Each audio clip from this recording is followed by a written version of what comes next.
Welcome to the Crypto Traders Podcast, simplifying cryptocurrency for traders and investors around the world. Subscribe for interviews with developers, market updates, and a professional look at the future of money. You've come to trust Matthew and Kurt to filter out the noise across social media. Now you can listen on the go. Without further ado, here's the Crypto Traders Podcast. Hello, ladies and gentlemen. Welcome to the Crypto Traders Podcast, live from the coldest place on Earth last week, the Midwest in the United States. I'm Kurt from Chicago and Matthew from Detroit. How you doing, Matt? I'm doing good. We got a lot to talk about today. I'm really excited with some of these topics that we have. Yeah, no, there's so much weird stuff going on.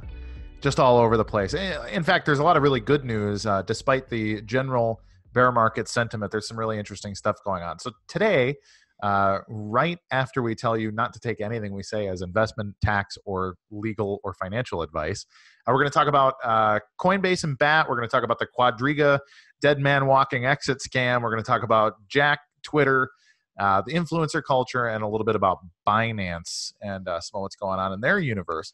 But I think the most interesting thing to the crypto traders community, if you've been following us for any amount of time, you're keenly aware that one of the only projects that we talk about consistently is BAT, the basic attention token platform, and its integration with the Brave browser.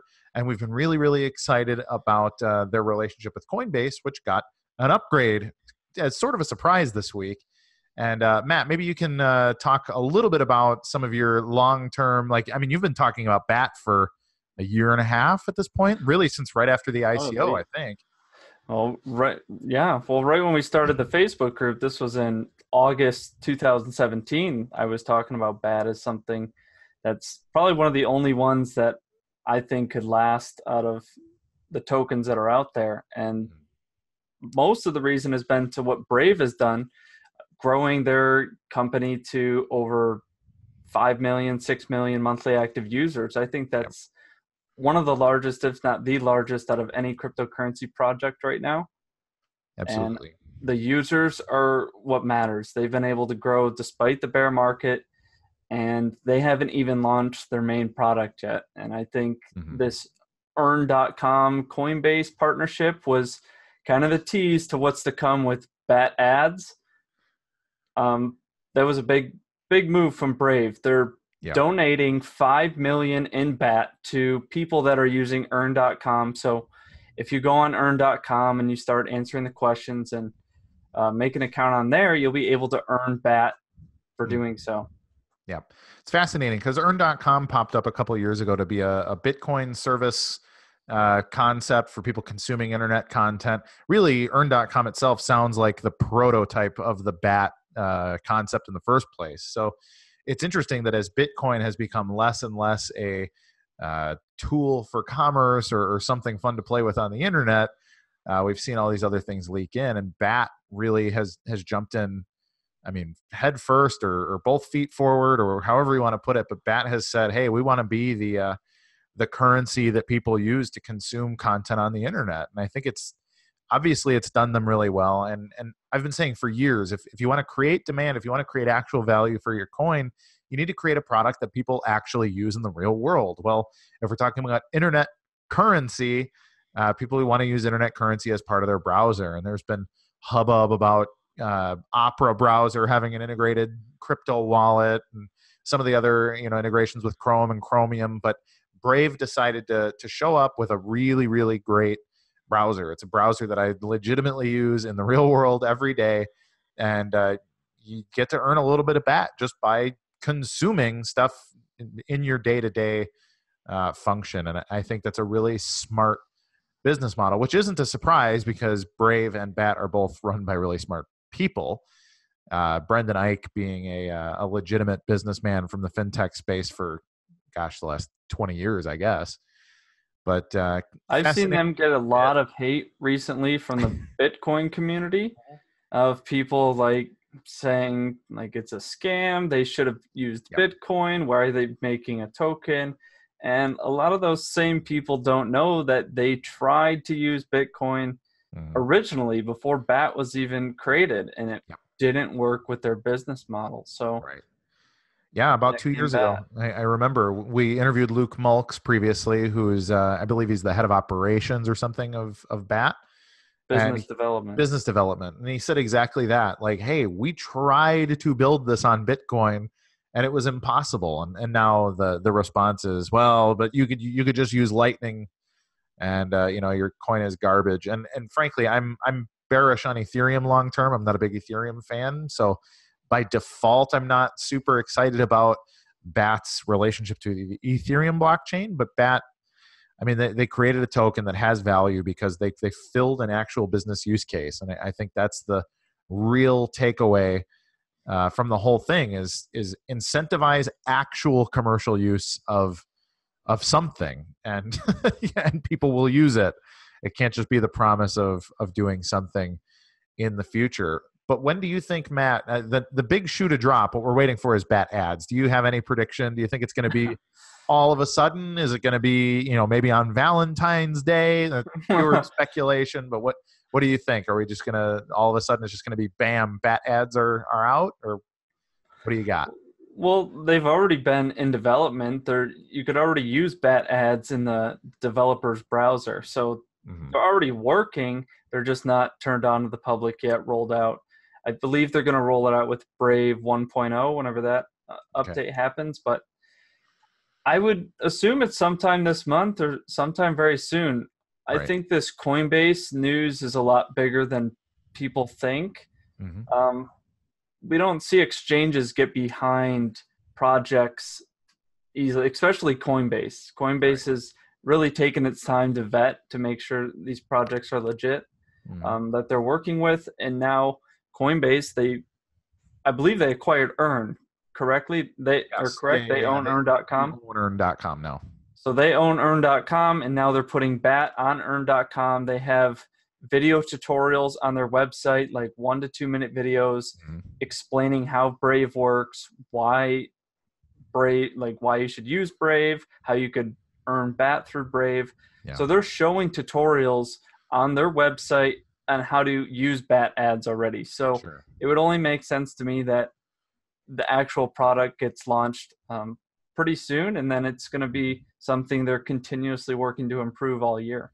It's fascinating. I think in stark contrast, Coinbase, people want to criticize Brian Armstrong for being, too close with Vitalik, or actually even being too close with Roger Ver, being a Bitcoin casher, being all these different things.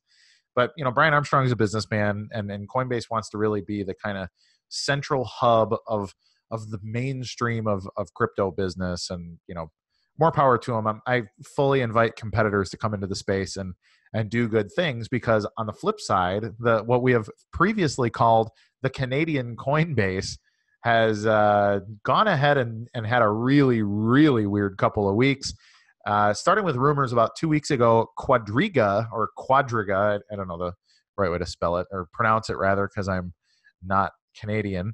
But there's allegedly $190 million worth of Bitcoin that is completely missing. I saw a figure of 26,000 BTC that has basically disappeared because the CEO, Gerald Cotten, decided to go to a place in India that is famous for disappearing people. He died, allegedly, and has yet to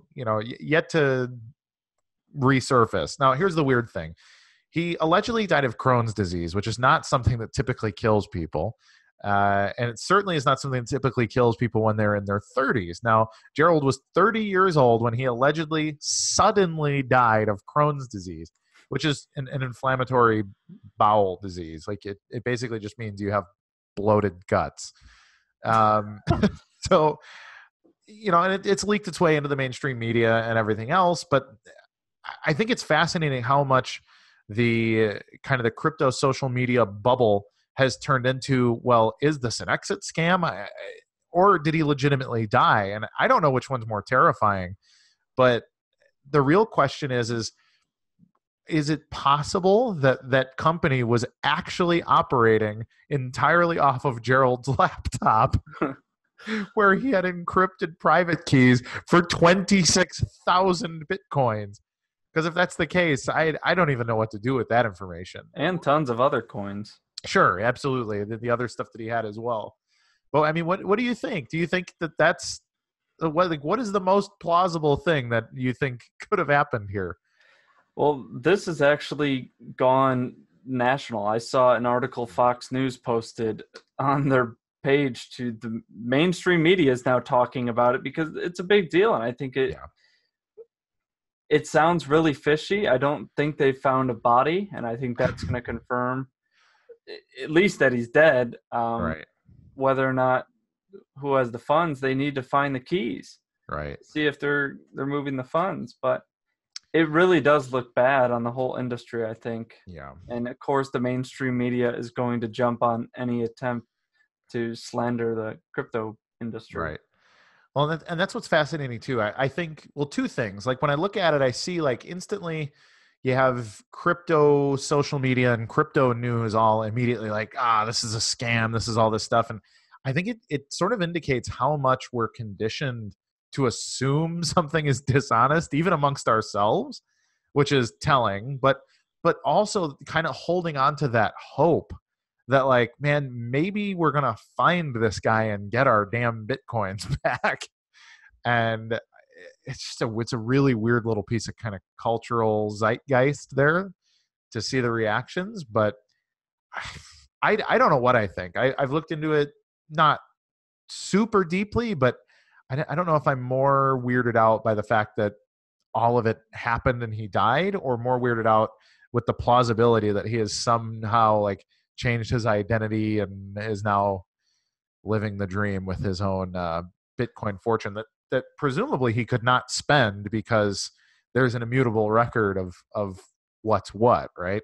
Well, if people have the keys, have those been released, or don't you know? Well, you can see the public wallets. So I mean, people know what wallet they deposited Bitcoin into to use Quadriga. So, some blockchain analysis would allow you to say, okay, where did my inputs output to? And then right. If they never move again, then okay, he probably died. But if in 5 years they kind of start, you start seeing some transactions, you can start to assume, okay, Gerald has resurfaced and is therefore not dead, or else somebody decrypted his laptop or whatever. But it's well, why would one guy have control of hundreds of millions of dollars? It's madness. I mean, I guess I'm not shocked because it's similar to kind of what happened with Mt. Gox, in that stuff was just stored improperly. Especially today when you have multi-sig. Quadriga presumably has staff, right? So let's assume there's 5 executives. You can have a 3 of 5 or even a 2 of 5 multi-sig wallet for that scenario. Exactly. Like, okay, somebody died, we need to redistribute whatever, 2 or 3 keys we can unlock, we can function. It doesn't kill the business. And I can't imagine, I just can't imagine the CEO of such a big company. It doesn't make sense. Having to control that, because I mean, as the CEO, he can't be the guy paying everyone's bills and everything else. That every single person in the company would have had to have come in contact with Gerald to have any money move around. And that's, I don't know, that doesn't make sense functionally, in my opinion. So the whole thing's got me, it's got all my spidey senses tingling, basically. But we could just keep an eye on the funds. Absolutely. The truth, or someone will say they got a hold of his laptop. We can watch you forever, Gerald. So good luck out there in New Delhi. Hopefully he's, hopefully he's actually dead. Is that even, I don't know if that's okay. I don't know. But let's move swiftly on. I don't know how to segue from that except for to boom, hard break. So let's talk a little bit about Jack Dorsey, Twitter, the Lightning Torch, and kind of his relationship with Bitcoin and Lightning Labs. Did you see some of the hashtag Lightning Torch stuff going on Twitter this week?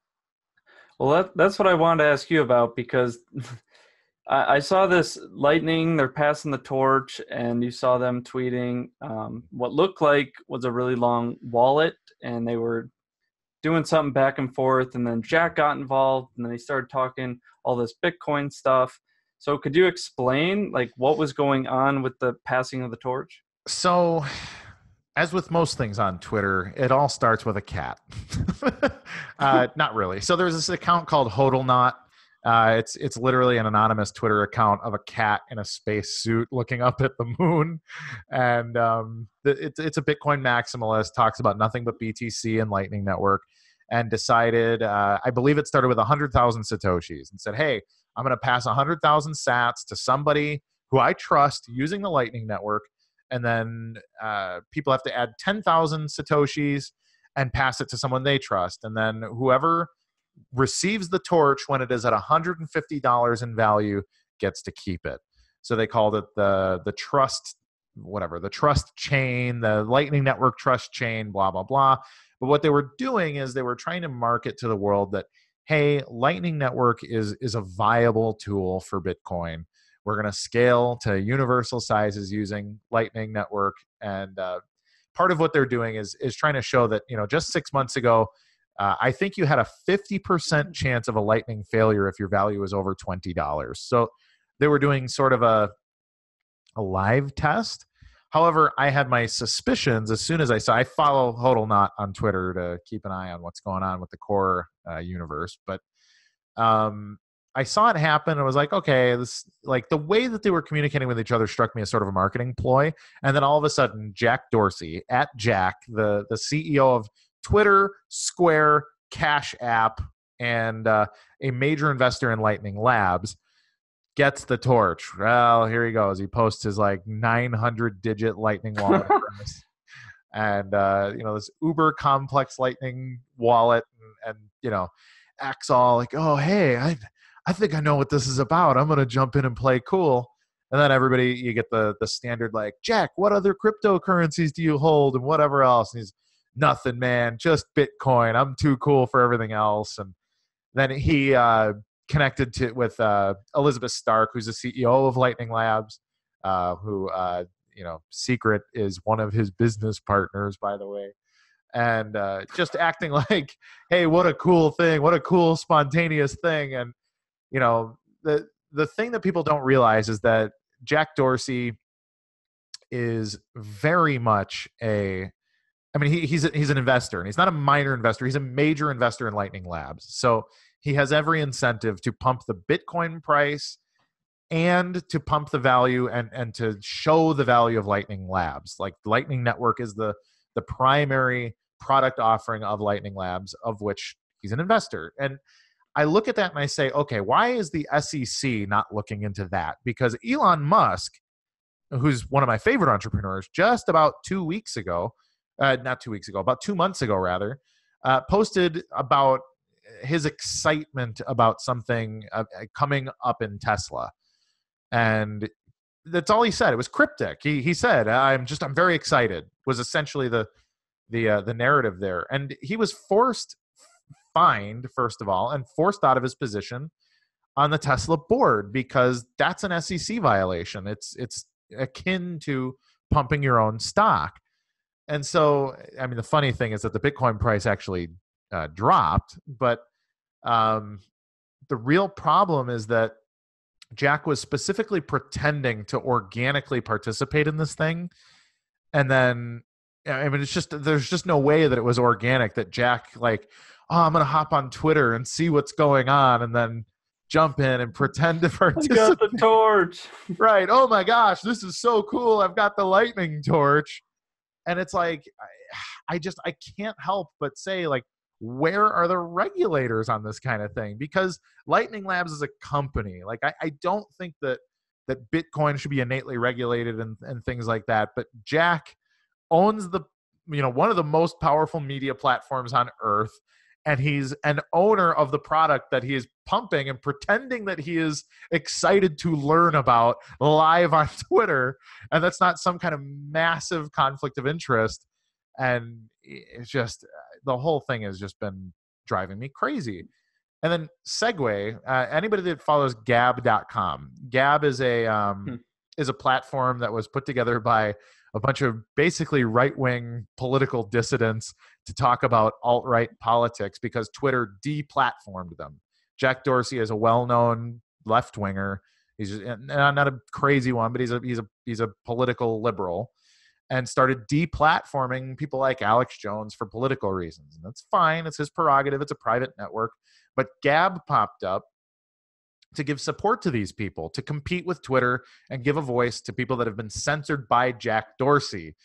Well, Gab, I remember about 2 months ago, it was the same thing. Gab started saying, hey, our payment processors keep getting shut off because they view us as a hate group. So what can we do? How do we deal with this? Well, I was one of the people that reached out to Gab on Twitter and said, hey, let me tell you about cryptocurrency. At the time, I was specifically talking to them about onboarding to using money button and hand cash handles, which is, I don't remember if it was pre or post hash war. So it was either Bitcoin Cash or Bitcoin SV that I was telling them about. And they were like, oh, wow, we'll look into it. Well, all of a sudden, 2 days later, boom, we're Bitcoin maximalists. This was always on the roadmap. We're going to integrate Lightning Network. It's going to be awesome. And then Gab became an advertiser on Twitter to talk about Lightning Network. Well, they say crazy things on there too. Yeah, no. And it's so then they joined the Bitcoin maximalist narrative and the whole political war there. And it was literally like, it was just such an obvious, again, because I spoke to them on Twitter. They were ignorant to crypto entirely. They knew nothing about it. And within 2 days, all of a sudden, they've got a whole PR campaign about BTC maximalism and everything else is a shit coin and everything else. So something stinks afoul in the Bitcoin maximalist social media influencer bubble. I think I think there's something else going on, frankly, and I don't want to prognosticate too deeply, but too many red flags. Detective Kurt, indeed. There's big stuff, big problems. In my opinion, it's clear conflicts of interest, people pretending that they're consumers when they're actually investors and the whole thing. I think it's, probably Ponzi. I think it could potentially be regulated and fined under Ponzi scheme kind of regulation stuff. So really unfortunate. I think it's a weird form of soft censorship to have everybody pretending that something is the way that it is when it clearly isn't. So that's my thoughts on Jack. What do you think, Matt? What's your feedback on any of this? I thought it was pretty interesting that how in depth you went with it, saying that because a lot of people don't know that he's invested in Lightning Labs, and not many people have done that research. So yeah, it looks very fishy on the outside. Yeah, absolutely. Well, and influencer culture in general, right? I mean, Bitcoin, cryptocurrency, a lot of people do call it a Ponzi scheme. I think in many ways it's unfair, but I think in some regards it is fair, especially when we look at sort of the pseudo influencer culture in general. I mean, Twitter is full of anonymous accounts that do nothing but tweet and retweet propaganda. And from all kinds of communities. We got the XRP army, we got the Tron army, we certainly have the Bitcoin maximalists. There's some indication that Bitcoin Cash is full of sock puppetry and stuff as well. I mean, what do you think? How deep is traders? Yeah, well, it's funny because the crypto community, there's just so many different sections. Like there's traders with hundreds of thousands of followers. There's people that don't trade at all. They're just kind of coin cultists. Like they're stuck in their community. This is what I believe. Everything else is a scam. Right. And they build a following based on that community. Like there's so many different sections here. There's developers. Mm-hmm. It's like so many different little niche groups inside of a broader community. And the other day, Jack was referring to it as the Bitcoin community instead of the crypto community, and that ruffled some feathers as well. Yeah. Well, and it's fascinating how much, we call this proof of social media, right? Because Bitcoin is built on proof of work. Conceptually, hash power creates proof of work and decides the consensus rules for the network. However, we've seen throughout the scaling debate, this sort of counter to that. It's proof of social media in that the influential people, so these are the Charlie Lees, the Jameson Lops, Peter Todd, Samson Mao, Jimmy Song, Tony Vays, these kind of people that have kind of put themselves in a celebrity influencer position on crypto Twitter, where they start to basically create a narrative, again, pretending like they're not all friends, which they are, and then jumping in and congratulating each other and retweeting each other and sort of retooling the narrative in their own image, and then making it that miners and other business interests that are outside of that political bubble get hamstringed into being forced to make an economic decision based on the fact that, you know, somebody's going to dox me on Twitter if I don't do what if I don't do what they want me to do based on their own political motivations. And I think it's interesting that we saw that bubble up a little bit this week too, that I've been saying for a long time that small block Bitcoin needs to be paid at some point by extra inflation or by moving entirely to proof of stake, because there's not enough fees coupled with demand on small block Bitcoin, on BTC, to sustain the network after the subsidy runs out. And when the subsidy runs out, they need to make it, like, if they're not a self-sustaining network, it 100% has to move to, okay, we're adding to the supply of Bitcoin, or we're moving to proof of stake, which is also adding to the supply of Bitcoin because that's inflation-based as well. And everyone's told me I'm crazy for a long, long time. And I kept saying, like, well, just wait for the proof of social media to start to happen. And then this week, all of a sudden it happened at the same time as this lightning torch thing going on. So everybody's super excited about Bitcoin and Lightning Network. And then all of a sudden, Peter Todd and Tony Vays and 4 or 5 other major contributors to the Bitcoin Core community and the GitHub repo start saying the same thing. Start saying, hey, you know what, Satoshi, I think Satoshi actually would have been pro-inflation if he could have figured out how to program it.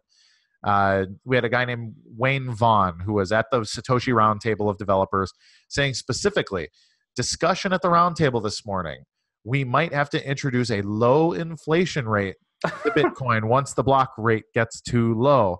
And then the guy who pitched it is a guy named Matt Luongo. And he says we need to raise the Bitcoin supply cap. Fight me. And then another anonymous account, Painted Frog, says, here it is in his own words, Satoshi didn't reject inflation outright, then goes on to quote Satoshi way out of context. And then I'll leave Tony Vays for last because he's probably the most popular overall. But Peter Todd, who is top 5 code contributors to Bitcoin of all time, saying, fascinating. I suspect had Satoshi realized that fixed low inflation was technically feasible, Bitcoin might have had it. And I think that is the most disingenuous thing I have ever read out of him. And there's been a lot of things out of him that I think are disingenuous. But he's saying that Satoshi was not a good enough programmer to figure out inflation. And if he was, he assumes Satoshi would have created an inflationary Bitcoin. And then Tony, I leave Tone Vays for the end. He says, I've been talking about it for years. Eventually, there will be a push for infinite inflation of money supply. There always is.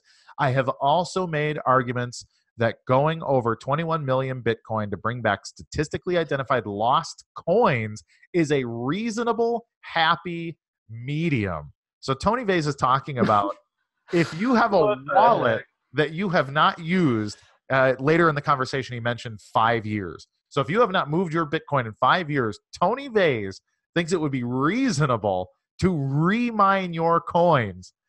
And nobody's calling him out on it. Nobody's talking about how crazy this is. And it's funny because Craig Wright, about 3 months ago, was talking about how the encryption of Bitcoin will break eventually, and that miners will be able to mine old coins if there's not sufficient mining power to protect them from it. And everyone took his words out of context, saying that Craig Wright is trying to steal old Bitcoins. And nobody's calling out Tony Vays to say that Tony Vays is fully advocating for stealing old Bitcoins. And he also advocates for hold and don't spend your Bitcoins. Right. So don't spend your Bitcoins, but also if you don't spend your Bitcoins, I'm going to take them to pay for mine. And, you know, and this is the problem with political influence. I mean, this stuff goes back to it goes back to actually the progressive era in the United States, but this is the thing that like the Nazis are most famous for doing, is creating propaganda to kind of create this, in Germany's case, like the evil Jew merchant, that kind of thing. And like you start to just sort of have people out there just whispering and putting these things out in the culture, and then it becomes part of the culture. And that's the really insidious thing about it, is guys like Peter Todd and Tony Vase, just talking about these things casually, all of a sudden, all at the same time, like, hey, what if we started to really, really change the way Bitcoin works? And, then everybody writes it off as like, oh, they're just having a discussion. And that's scary. These are. So here comes proof of stake, huh? I think eventually, if some major change doesn't happen on the BTC blockchain, it has to. It's the only way it can be secure and continue to function as a blockchain. If they absolutely insist that blocks must remain small, it's the only way to do it. It's the only way to create an incentive to secure the network after the subsidy runs out, which is, we're having a halvening in about a year, and then we're going to have another one 4 years after. And at that point, the subsidy is very, very thin, and they're going to have come up with something to make it work. So this is them testing the waters. What will the people accept is the narrative, in my opinion. Well, let's go on to the last topic before this is 2 hours long. Binance. I've noticed Binance lately has been just blowing up. A lot of people have been using it. There's been a lot of altcoin action on the exchange. Mm-hmm. We saw BNB, the token that Binance has, is gone up 50% in value or so in the last couple months. Mm-hmm. It's been slow, steady uptrend. Recently, it's exploded. That's probably due to the increased demand of traders on Binance. They're leaving exchanges like Coinbase and Bittrex, and Binance is, definitely something we're going to keep an eye on, because Coinbase, Gemini, Bitfinex, Circle, all the other exchanges, they're using a stable coin, whereas BNB, it's not a stable coin. So when more people start using Binance, the exchange, well, more people are going to be using BNB. Mm-hmm. That's going to cause increased demand, and the price is going to go up. If you get that same action on these other exchanges, which we're really not right now, then what are they going to get? A stable coin? Their profits are in stable coin, where BNB, sure, it's not stable, so it could go up in value. That's what's been happening. I think, Binance has been talking about all kinds of stuff. First of all, they claim to be launching a DEX, a decentralized exchange. A decentralized exchange. I assume it'll start as moderately centralized, because it's going to have to be facilitated by Binance itself. But they've claimed that they want to change how it runs, so you can run a node, a client, basically, to connect to it. But then they've also mentioned things like margin trading and a whole bunch of other new tools over at Binance, the exchange, coupled with using the BNB token for liquidity and as a trading pair. And I think people still are underestimating CZ and Binance from a business standpoint, because they're still such a new exchange. And I think, Poloniex is owned in part by Goldman Sachs. Bittrex has some big backing. Gemini is the Winklevi. Coinbase is connected to Digital Currency Group. Like, these are all big, big, big Western money powers. And CZ, I don't know who's in CZ's back pocket. Of course, China has its own big money corruption issues, but he seems to be kind of outfoxing everybody really consistently. Do you think? What do you think is the long-term goal for something like BNB? Like, because it's obviously tied to Binance's success long-term. Do you think it's going to be one of these coins that's like, it becomes like a ubiquitous cash coin, or where do you think BNB is going, Matt? Well, it seems to be like they want to develop other use cases outside of just reduced trading fees. Mm-hmm. They're partnering with a lot of other projects as well to do point of sale and right, just different type of like games, and there's tons of different stuff. Sure. But they're branching out of the just trading fees, and also I believe they're burning their supply until it's 100 million. It started at 200 million. They said they were going to burn a portion of the coins they get back out of their profits every quarter until it's 100 million. So, I mean, it's a fascinating model. I think it's really fascinating that that the East, that the Asian exchanges would be moving away from the concept of stable coin, while the West is moving toward, this necessity for because it defeats the purpose. Why does everything need to be pegged to the US dollar? Cryptocurrency is trying to get away from that. Right. But all these exchanges that are from the US, Coinbase, Gemini, Circle, Poloniex, Bittrex, they all have their own stable coin. Right. Pegged to $1. Yeah, it's fascinating. Doesn't make sense. Yeah, I think it's crystal clear that Western consumers don't understand the value of sound money at all. That they don't even understand the concept of economic sound money. It blows me away, frankly. But it is what it is, I suppose. Do you have any? I want you to use fiat. Right. Well, right, and that again just kind of plays into the conspiratorial aspect of it. Of like, we get this institutional money involved. They try to take away the beauty of Bitcoin. They take away its, now they're talking about taking away its supply cap and everything else. And it's like, man, like what an unbelievable bunch of stuff that's happened that seems centrally planned, that is pretending to be not. And man, it's just I don't know, it's crazy. I think people need to pay much closer attention to who's paying them, or who's pulling the puppet strings across the cryptosphere and across the economy and politics and everything in general. I think it's all connected. I think a lot of the puppet masters are probably the same people in a lot of arenas. So, so should we wrap up on that? Do you have any closing thoughts, Matt? Yeah, we had a really good talk today on Coinbase, Quadriga, the whole Jack Lightning thing, just how everybody's on Twitter and all the different influence subculture groups within the greater crypto community, and then bullish on Binance. Yeah, 100%, man. I think it's a bad idea to bet against Binance at this point in the crypto universe. And of course, pay attention to what's going on in the Bitcoin space. Pay attention to who's developing what, who's hitting their deadlines, who continues to create great things during the bear market. Hint, hint, it's not a lot of projects. And of course, follow us at CryptoTradersPro.com.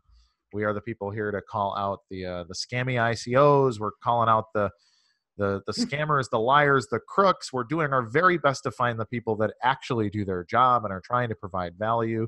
Of course, we're not always right, which is why you should never take anything we say as financial, investment, tax, or legal advice. And if you're interested in following, please follow us all over the universe. So that's Facebook, Twitter, Instagram, YouTube.